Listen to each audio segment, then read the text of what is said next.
on President Obama's watch has strengthened significantly.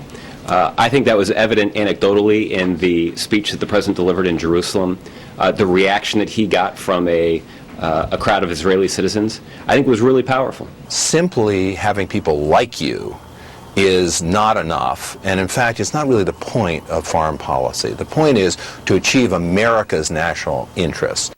We are having that discussion because of you. Each Friday, we ask you to vote in our Friday Lightning Round poll online. And tonight, the image of U.S. leadership abroad won with 50% of the vote. So let's talk about it with our panel. Steve, A.B., and Charles are back for more. Charles, I'll start with you. How is the U.S. perceived abroad? And should we care? No, we shouldn't.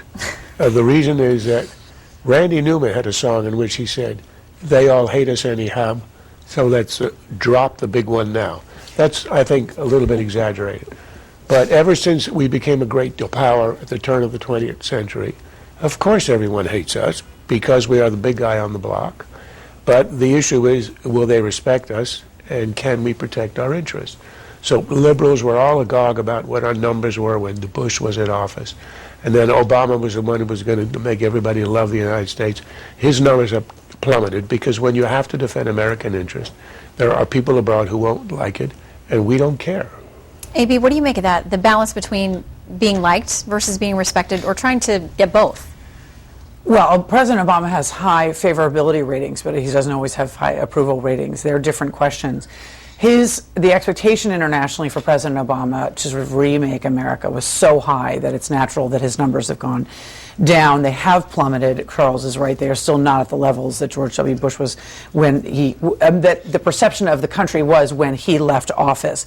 But it's clear that in the years of President Obama's first term, with what's gone on with the Israelis, the peace process that he really had to kind of walk away from for a while, his retreat from his pulling out of Iraq, the winding down of the Afghanistan operation. The only thing that garnered high approval, interestingly enough, was the military operation in Libya, which most of the world sees as a success, but these other things, no.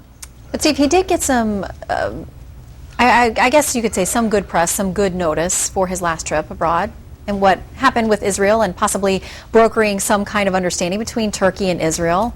Do you give him any credit? That was actually before the poll was, after the poll was taken. After the poll. You're in a tough spot if you're the White House spokesman and you're relying on the reaction from one speech in one particular city at one particular time. And you're citing anecdotal evidence. Look, I mean, Charles and A.B. are right. The president's numbers are down. I tend to agree with A.B. Actually, I agree with both of them. I mean, I do think that the chief problem for President Obama is that he set his own expectations high. I mean, it wasn't just a matter of expectations being high because they were going to be high. This is what he said he was going to do. He was going to come in, he was going to give some speeches, they were going to be uplifting, and by his mere presence, the rest of the world would then start to love America again.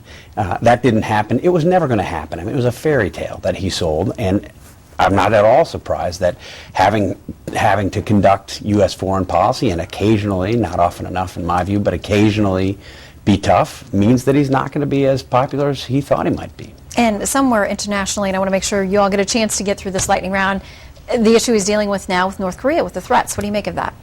Well, I think it's a serious threat, and I think the administration is right to actually suggest to the North Koreans that we mean business. We will defend our allies. We will honor our treaties, and if they decide to be irresponsible, that it's a serious issue. And A.B., there's a lot of joking that goes around with North Korea, but we do need to take them seriously. No, I mean, all this provocation in the past has become so sort of habitual that people tend to write it off. I think this time it's different. This is a new leader. These are new extremes. And I think in terms, particularly with our relations with the Russians and the Chinese and what the Iranians perceive as we go through this, it must be taken very seriously. And Charles, how concerned should we be about the links between Iran and North Korea? Well, I think this is kind of a harbinger. This is an insane regime that has primitive nukes and primitive missiles. So we're not that worried about it. But we're looking into the future. Iran is not crazy. It's fanatical, but it's not insane. And it could be genocidal. It is acquiring sophisticated missiles and presumably nuclear weapons.